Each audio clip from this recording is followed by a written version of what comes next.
Bonjour à tous, Alice Vérine, infirmière au Centre Richelieu à La Rochelle. Bonjour, docteur Hachemi Mekla, je suis médecin physique de réadaptation au Centre Richelieu à La Rochelle et on va aborder aujourd'hui le parcours du patient et comment activer l'unité mobile et comment le parcours va pouvoir être répertorié.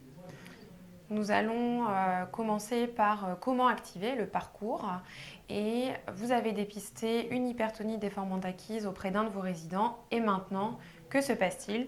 Comme vous le savez, nous avons une demande d'intervention qu'il faut remplir. L'UM statuera des interventions les jeudis après-midi uniquement. Cette demande nécessite un contrat avec des objectifs qu'on abordera juste après. On vous demandera d'y fournir des éléments supplémentaires. Vous avez une petite liste en bas de la demande d'intervention. Et bien évidemment, une demande de l'unité mobile nécessitera le consentement du patient s'il est en capacité de décider pour lui. Sinon, il nous faudra un accord de son représentant légal ou bien de la personne de confiance.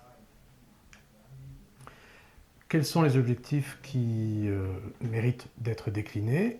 Quel est l'impact de cette déformation dans la prise en soin? C'est ce qui va permettre d'avoir les objectifs. L'impact, il peut être pour moi et évidemment pour le patient. Il est important de pouvoir intégrer l'entourage, la famille et les visiteurs, les personnes de confiance dans la réflexion. Et nous demanderons une priorisation des objectifs en utilisant les fiches d'objectifs, membres supérieurs, membres inférieurs et pieds. Les objectifs devront être SMART, donc spécifiques, mesurables, atteignables, temporellement définis et Réalisable.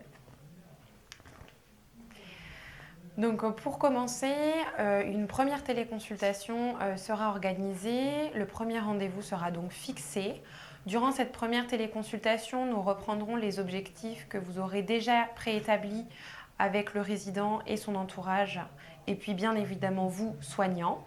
Nous vous demanderons d'examiner le patient à distance, en visio. Cette première téléconsultation nous permettra d'élaborer le projet thérapeutique du patient et si possible d'avoir au moment de cette première téléconsultation la présence de l'entourage pour les inclure dans la réflexion. Et puis, à la fin de cette première téléconsultation, nous organiserons un déplacement de l'unité mobile. Concernant la téléconsultation, nous nous donnerons les liens et les modalités de connexion de façon à pouvoir échanger autour du patient. Ensuite, l'unité mobile se déplacera sur site et pourra, par l'examen clinique et par les échanges, confirmer le projet thérapeutique, recueillir à nouveau le consentement au cas où le projet thérapeutique serait modifié en particulier, avoir également une réflexion éthique avec le médecin coordonnateur ou avec l'équipe de soins, réaliser le geste invasif, injection de toxines, ténotonie, phénolisation ou des préconisations de positionnement et nous pourrons également procéder à des essais de matériel en concertation avec l'équipe soignante et l'ergothérapeute s'il y en a un dans la structure.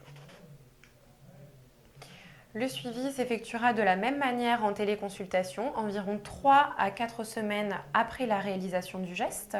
Cette téléconsultation nous permettra d'évaluer l'atteinte des objectifs préétablis lors de la première téléconsultation, de réajuster si nécessaire, puis nous procéderons à la clôture du dossier et d'un envoi du courrier à destination de la structure, du patient, de son médecin traitant.